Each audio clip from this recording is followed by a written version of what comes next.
Not too long ago, around mid-November 2011, Konami had finished work on a title known as Escape from Merrywood. This particular game was more of an experiment in design and advertising rather than a AAA project. Not given any advertising or knowledge to press of any sort, and initially only released in a few locations as a test release. Due to the minimal cost of its development, such an experiment was not at all costly, at first. The game released on Xbox 360 and PlayStation 3.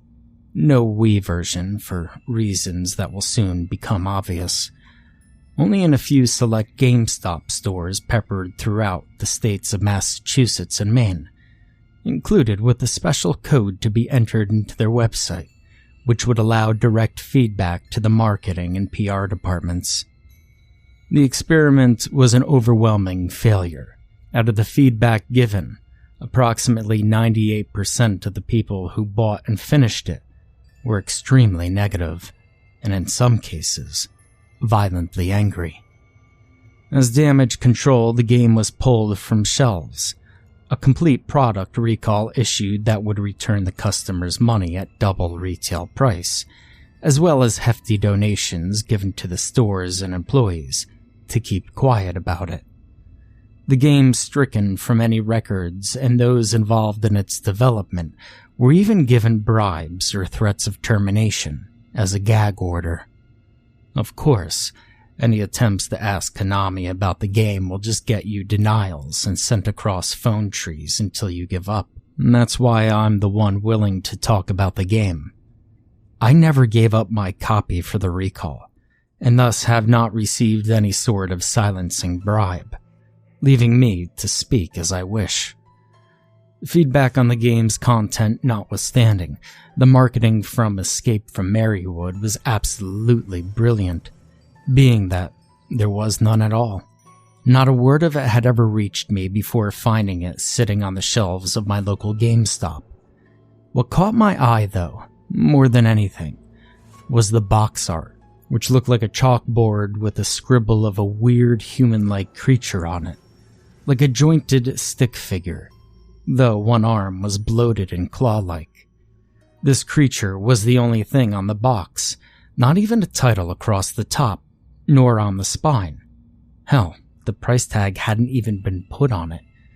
Curiosity gripped me like a vice, not knowing what the game was about, or even called. It sent me right to the counter with it in hand, forking over my $60 and jetting home as fast as possible. Starting up the game would be the standard affair, Konami logo and all that, leading to a rather nice menu screen, keeping the chalkboard motif that was on the cover.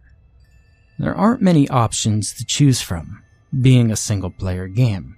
You really only have New Game, Load, and Options.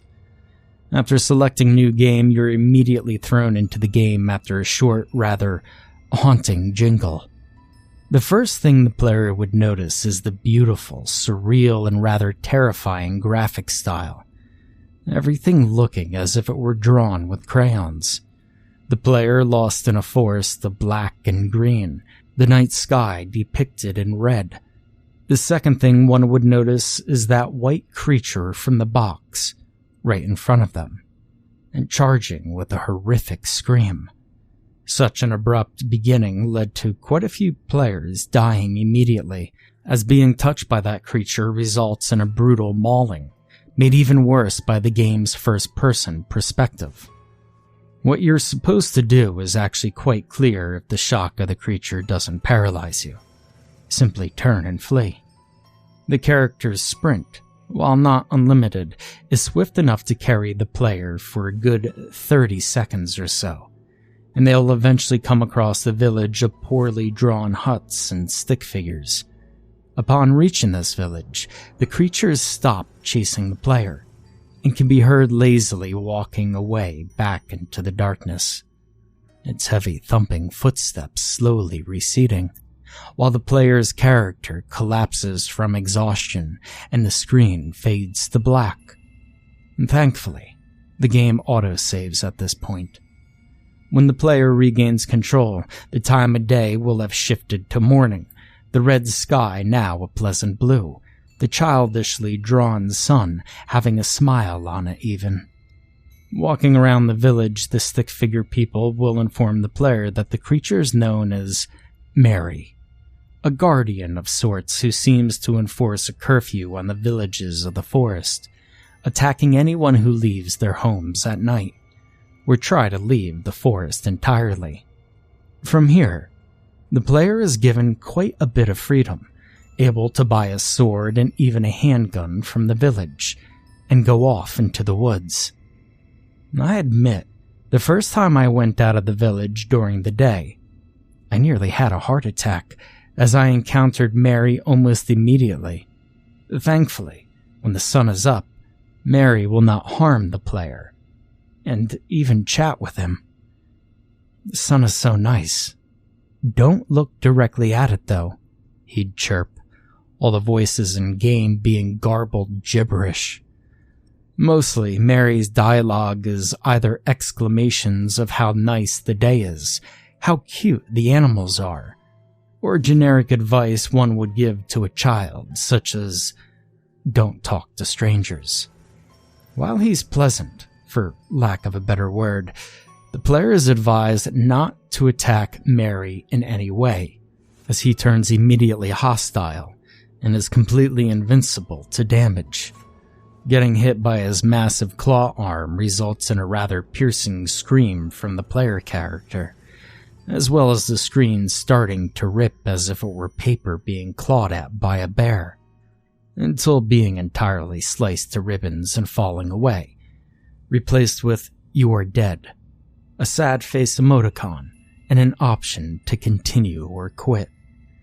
However, as long as you do not attack Mary, attempt to go past a certain boundary on the map, hopefully outlined with red, or leave a village at nighttime, the player can pretty much ignore him, though they may also talk to him and get a new dialogue, which will be explained later. Upon reaching the second village, either by following the map or simply wandering about, the player character will come to learn that Mary is indeed invincible, and can only be killed by any damage he inflicts upon itself. The player will also be laughed at for asking the likelihood of Mary committing suicide, as he is the happiest thing alive. In case that last sentence didn't hit you like the brick it is, let me spell it out for you. The objective of this game is to escape the woods by finding a way to make the happiest thing alive kill itself. From here on, the player's duty is to wander the woods, searching for any artifacts scattered around, as well as searching for things called Mary's Happiness Shrines, which are crudely made altars adorned with flowers, trinkets, and even candies.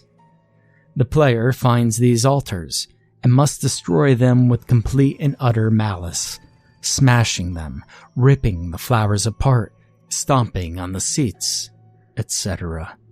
Along the way, they'll have regular enemy encounters, mostly hostile wildlife, bandits with knives, and these strange guys called Aussie men, who carry handguns, and tend to be rather annoying surprises when you get shot in the back. In addition to breaking these altars, the player is encouraged to observe Mary, see which animals he's taking a liking to, or what items he seems fond of, and either killing or destroying them while he is away, or finding a way to do so right in front of him without being seen.